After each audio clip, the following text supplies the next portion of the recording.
and privilege to speak before such a distinguished audience. Why I say unique? Because never in my life have I ever been asked to speak before so many people who are all older than I am. And I'm 72 years old. Thank you. The Thai economy doesn't seem to be doing very well. The projected GDP growth is 1.6%, which is probably the lowest in ASEAN. The public debt at 90% and increasing is quite high. The stock market has been negative for 3 consecutive years. And for many consecutive quarters, it has been deflation. And of course, many people say deflation is more dangerous than inflation. Tourism is down 20-30%. But the good news is, you have a lot of FDI, foreign direct investment, coming into Thailand. So today, I shall try to make some economic and social policy suggestions for reform in Thailand.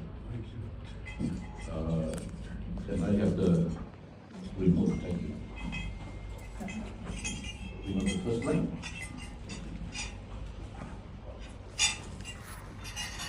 That we would be described today as the economic miracle in modern times. Guess which country Singapore was modeled after when it became independent? It was the Philippines. Because in 1965, the Philippines was the poster boy for economic development in Southeast Asia. Corruption impedes economic and social development. So I'm going to start to talk about Singapore's anti-corruption model and whether it can be adapted to Thailand. Of course, every country needs to have an independent anti-corruption entity, and the one in Singapore reports directly to the Prime Minister and nobody else. So, 3 points to Singapore's anti-corruption model. Number 1, very easy to get caught. There's a phone anyone can call. I think this person is corrupt. Of course, if you make a malicious, false allegation, you may get into trouble as well. So when I was a young boy, the propaganda, when you watch the television, report corruption. There was even the rumor of a son who reported his father for corruption. Point number 2, the penalty must be very severe. The first minister we found corrupt, it was rumored that we asked him to hang himself. Anyway, he committed suicide. And so we consistently and regularly send the message, the penalty is very severe. Last year, a cabinet minister was sentenced to 12 months jail for corruption. And what was the corruption? You would say in Singapore is peanuts. Football tickets, theatre tickets, cheap $100 wine, a flight, a private jet flight from his friend who brought him to F1 to watch the F1. If you add all this together, the total wasn't even more than $50,000. So we consistently send the message that penalty is very severe. If you give me $100 today, and I take it from you or vice versa, we both go to jail for 3 to 6 months. The third point is a bit more difficult and takes longer. In the 40 countries that I've spoken in many countries, civil servants cannot survive if they're not corrupt because the pay is too low. So what did we do? We asked civil servants, what are your financial concerns and goals in life? Number one, if I fall sick, what if I cannot pay? Okay, free healthcare for civil servants. Number two, a roof over my head. Okay, low cost public housing, not just for civil servants, but for everybody. Retire, no money. How? Oh, free pension for civil servants. Education for children. Very low cost education, not just for civil servants, but for everybody. Now, after listening to this, you must be wondering, hey, all this must have cost the government a lot of money, right? As I shall explain later, it didn't cost the government a lot of money because most of the civil servants like myself were given the option to convert to the scheme that ordinary citizens are on today for healthcare and pensions and so on. Why? Because as a civil servant, you have to work non-stop to 55 in order to get your free healthcare and your pension. You break in between, you get nothing. So most of us, including myself, we all opted to be like everybody else. So, when people address their financial concerns, their financial goals, then there's no need to be corrupt. It's a catch-22 situation. Be corrupt, and you may have to hang yourself, commit suicide. Don't have to be corrupt, you have everything. So this is briefly, the Singapore anti-corruption model. Of course, it did not happen overnight. It took many years to slowly eradicate corruption.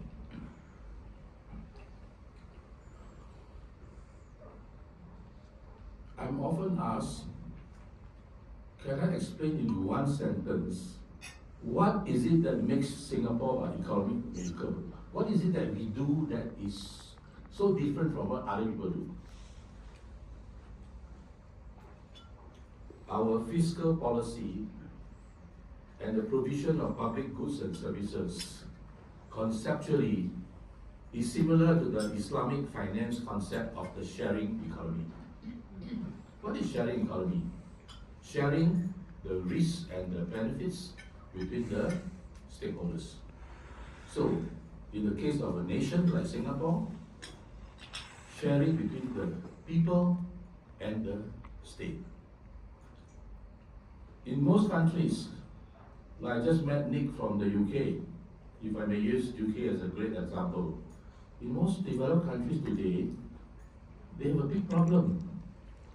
In order to win votes, they promise more benefits. And then when they become the government, they don't have the money to pay for it. They want to raise taxes.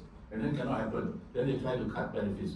So at the end of the day, every developed country especially has this problem. Increasing budget deficits, increasing external public debt. So you see, the difference primarily is that the burden of providing public goods and services in most countries rests on the state. In the Singapore model, is shared between the people and the state. Let me just set one example. Every city or country has a public housing problem. Why? Because every public flat the state builds, they lose money. Now in the Singapore model, every flat the state builds, from a cash flow perspective, they make money. Cash flow perspective meaning the inflows exceed the outflows every year. So in Singapore, if you can afford it, you have the money, you can choose to buy a bigger public flat in the most popular area and pay more, so that the excess cash flows can enable the very poor and the very low income to have public housing as well. Singapore won a UN High-Pay Award for public housing, one of the best in the world. Why? 80% of the population lives in public housing. And of this 80%, more than 90% actually own their public flats, which has been increasing in value at about 5% per annum historically. And the mission is not 80%. The mission is to enable every family to be able to own or to live in public housing. So if you are really very poor, you can't even afford to buy the cheapest public flat. By the way, the cheapest public flat today, The smallest one, the most unpopular area, is about 100,000 Singapore dollars. But if you are very poor, your household income is below $1,500, the government gives you a subsidy of up to 90 or 95%.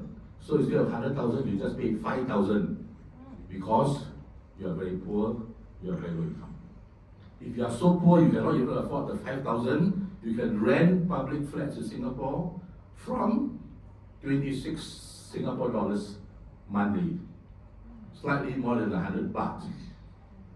And mind you, this is in the most expensive city in the world where a poor family can rent public housing at $26 a month. So, this is the example of a sharing economy. Because from a cash flow perspective, the state doesn't need to spend a lot of money. Those who want to are paying more to provide for those who can't. I was speaking in Brazil last week, and I came across another example of the sharing economy.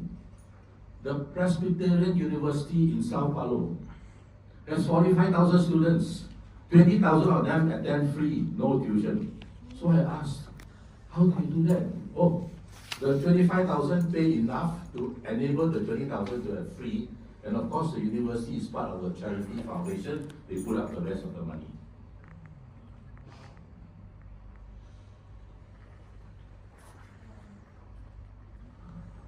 Singapore has the most top rankings in the world today. Number one, most competitive economy. Number one, global talent competitiveness. Number one, GDP per capita, PPP, purchasing power parity. Number two, ease of doing business. But the next one is the most important one. Number one for innovation in the world. Because, as some of you asked me just now, the greatest challenge today is AI. And arguably, the only way to beat AI is innovation. I will not go through the rest, otherwise you won't have time. You can continue to eat your lunch, right? You don't have to stop when you listen to me.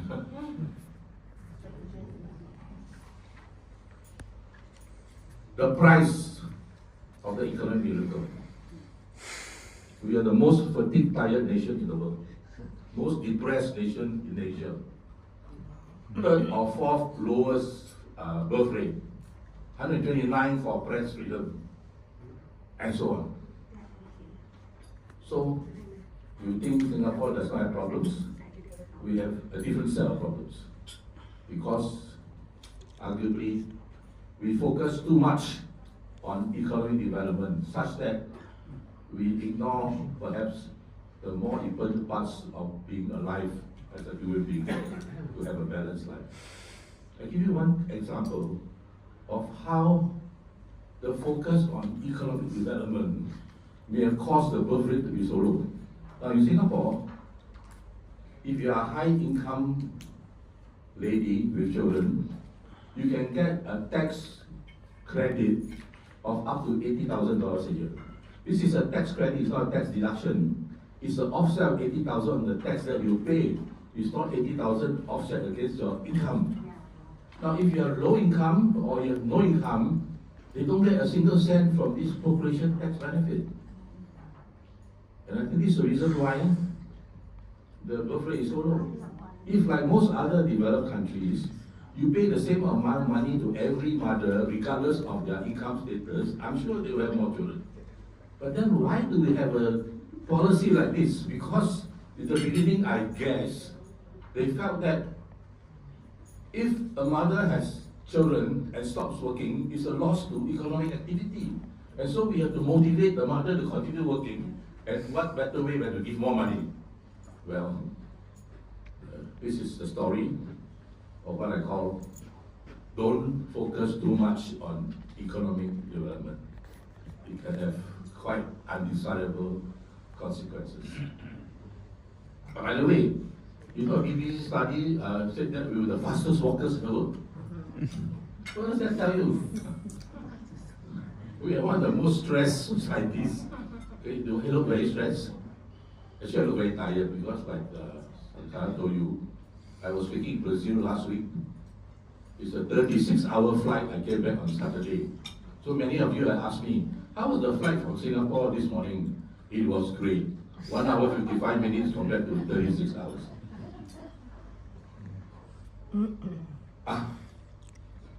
Sometimes a bad ranking is actually a very good ranking. And to share that with you. We are ranked second lowest in the world for libido. Now, why is that a good ranking? Because how do you measure libido? You ask, right? Excuse me, how often do you do it? How do you rate your performance? How's your partner rate? And so on. Because Singaporeans are very honest, they tell the truth. That's why the ranking is so low. But it's a very good ranking because if you come to a country to invest, to do business, to visit, to study, to work, you want the people to be very honest, right? So this is not a bad ranking. It's actually a very good one. So the bottom line, from a cash flow perspective, the state may not have to spend a lot of money in providing public goods and services like healthcare, public housing, or pensions. Let me explain why even in healthcare, the state may not have to spend a lot of money. It's very similar to public housing. If you fall sick in Singapore and you go to a public hospital, you can choose. Do you want 1 room to yourself, 2 to a room, 4 to a room, 6 to a room? Of course, the 1 room to yourself, you pay more.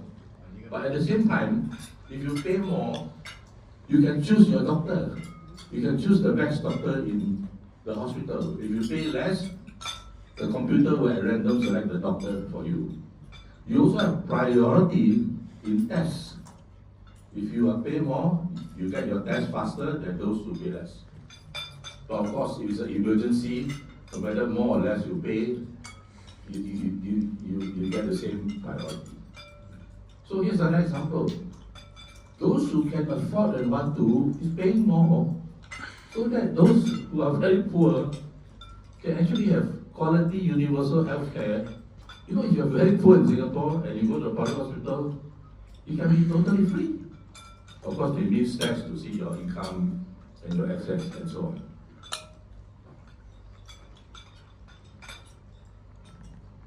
I mentioned earlier, many countries today, including Thailand, has increasing budget deficits, increasing public debt.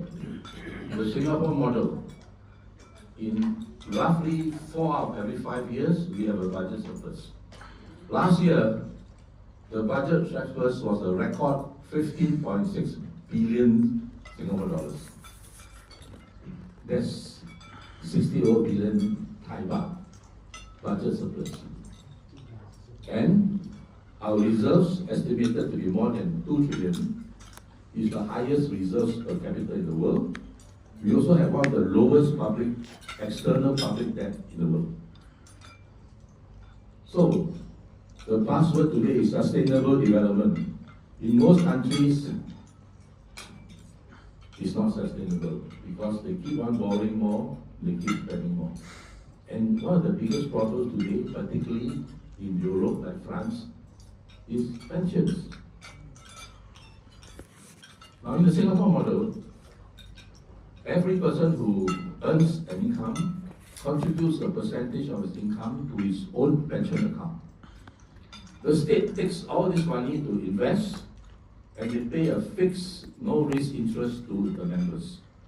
So invariably, in most years, there's a difference between what the state earns and what they pay the people. So the difference today is estimated to be more than maybe $13-19 billion a year. And over the years, it must have accumulated to a few hundred billion. So you see, when you have a model that conceptually is similar to the Islamic finance concept of a sharing economy, the state, from a cash flow perspective, does not need to spend a lot of money, and therefore they have tons of money, like we say, to have economic and social development, build infrastructure, compete internationally, and so on.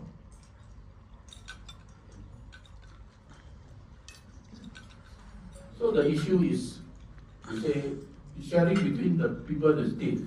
But what should be the proportion of sharing? Should the state not share more? Should the people share less? So this is the ongoing debate, right? Yeah, the concept is great, but let's look at the balance of the proportion of the sharing, whether it is in public housing, pensions, or healthcare.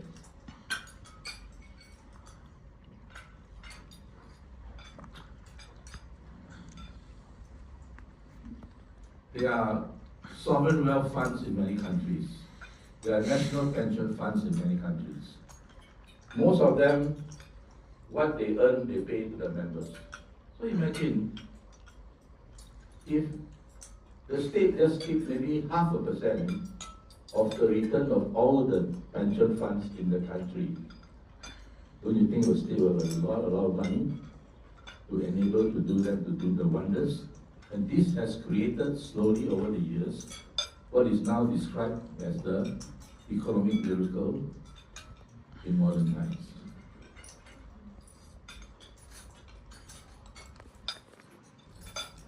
Thank you. I see you are almost finished and your main course, so I will be happy to take any questions that you may have.